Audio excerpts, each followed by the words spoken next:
अस्सलाम वालेकुम। इस लेक्चर में हम पढ़ेंगे कि what is meant by union of sets. सेटों के यूनियन से क्या मुराद है, सेटों के यूनियन की डेफिनेशन क्या है, इनको सिंबॉलिकली कैसे जाहिर करते हैं, इसे कैसे लिखा जाता है और कैसे पढ़ा जाता है, और इसकी एग्जांपल्स देखेंगे।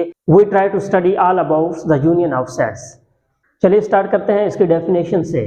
The union of sets A and B is the set that contains all elements that are in both sets. Let's suppose दो सेट्स हैं, एक का नाम है ए, दूसरे का नाम है बी। इन दोनों सेटों का हम यूनियन लेना चाहते हैं। हम क्या करेंगे, इन दोनों सेटों के जो एलिमेंट्स हैं उनको मिलाकर एक सेट में लिख देंगे, उसे हम कहेंगे कि ये इन दोनों सेटों का यूनियन है। अब हम देखते हैं कि दो सेटों के यूनियन को किस तरह रिप्रेजेंट किया जाता है। दो सेटों को जाहिर करने के लिए जो हम अलामत इस्तेमाल करते हैं वो हम इस्तेमाल करते हैं कैपिटल यू, कैपिटल लेटर ये जो है अल्फाबेट का यू, ये हम दो सेटों के यूनियन को रिप्रेजेंट करने के लिए अलामत इस्तेमाल करते हैं। अब हम जानेंगे कि दो सेटों के यूनियन को किस तरह लिखा जाता है और किस तरह पढ़ा जाता है। तो दो सेटों के यूनियन को कुछ इस तरह से लिखा जाता है।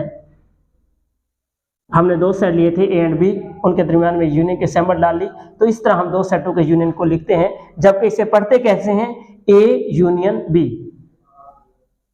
ए यूनियन बी, ये इसको पढ़ने का तरीका है। अब हम इसकी कुछ एग्जांपल्स देख लेते हैं ताकि आपको मुकम्मल तौर पर क्लियर हो जाए। सपोज करते हैं कि एक सेट है ए और उसके एलिमेंट्स हैं 2, 3, 5, 7। एक दूसरा सेट है बी और इसके एलिमेंट्स हैं 1, 4, 6, 8। अब हम इन दोनों सेटों ए एंड बी का यूनियन लेंगे, तो हम लिखेंगे ए यूनियन बी। सबसे पहले हम ए की वैल्यू लिखेंगे, उसके बाद यूनियन की अलामत और फिर सेट बी की वैल्यू।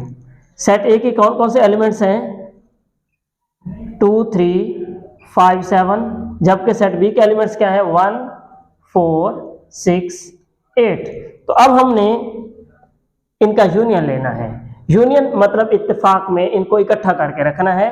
तो लेकिन इनकी तरतीब का ख्याल रखना है, सीक्वेंस का ख्याल रखना है। जो पहले आता हो उसे पहले लिखना है और जो बाद में आने वाला नंबर हो उसे बाद में लिखना है। जैसे यहाँ पर 1 है, यहाँ पर 2 है, तो 1 पहले आता है, इसलिए हम सबसे पहले क्या लिखेंगे 1, उसके बाद क्या लिखेंगे 2।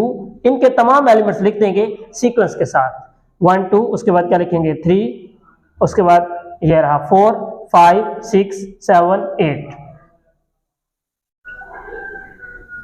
7 और 8। तो ये सारे हमने दोनों के एलिमेंट्स मिलाकर लिख दिए।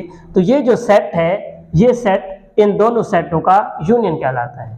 अब हम इसकी एक और एग्जांपल देखते हैं। यहाँ पर देखें तो एक सेट है, उसके एलिमेंट हैं 2, 3, 4 और सेट बी है, उसके एलिमेंट हैं 1, 2, 3।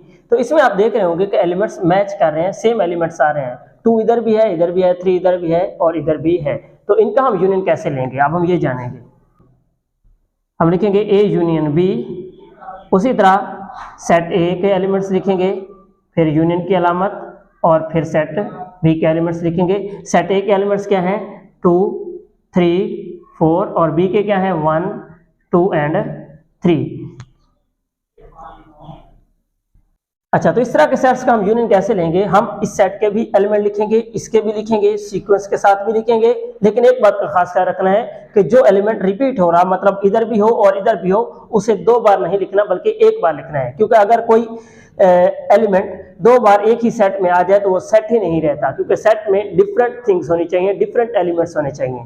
तो इसलिए अब हम क्या लिखेंगे, इनको सीक्वेंस में लिख लेंगे, लेकिन जो एलिमेंट्स डबल आ रहे हैं उनको एक दफा लिखेंगे। सबसे पहले लिखेंगे 1, उसके बाद 2, फिर 3 और 4। ये आ गया इन दो सेटों का यूनियन। अब हम एक और एग्जांपल देखते हैं। ऐसा जरूरी नहीं कि सेटों को ए और बी से ही रिप्रेजेंट करना है, आप किसी भी कैपिटल अल्फाबेट से रिप्रेजेंट कर सकते हैं।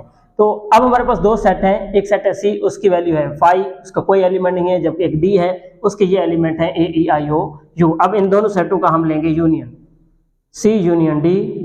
सबसे पहले तो सी लिखना है। सी में क्या है, कुछ भी नहीं है, खाली सेट है। तो इसको या तो 5 लिख दें या फिर ब्रैकेट्स लगा के उनके अंदर कुछ भी ना लिखें। तो ये क्या है, खाली सेट है। इसके अलावा यूनियन और आगे सेट डी के एलिमेंट्स लिख लें जो कि हैं ए, ई, आई, ओ, यू। अब हमने इनका लेना है यूनियन। तो यूनियन में तो दोनों सेटों के अरकान लिखते हैं, तो इसके तो ये अरकान है लेकिन इसका कोई रुकन नहीं है, तो कुछ भी नहीं लिखेंगे इसकी जगह पर। तो ये वाले जो अरकान है ये इन दोनों सेटों का यूनियन कहलाएंगे, यानी AEIOU, ये इन दो सेटों का यूनियन सेट है। I hope union of sets के बारे में आपके तमाम कॉन्सेप्ट्स क्लियर हो चुके होंगे। नेक्स्ट लेक्चर में हम इंटरसेक्शन ऑफ सेट्स के बारे में पढ़ेंगे। मिलते हैं नेक्स्ट लेक्चर में, तब तक के लिए अल्लाह हाफिज़।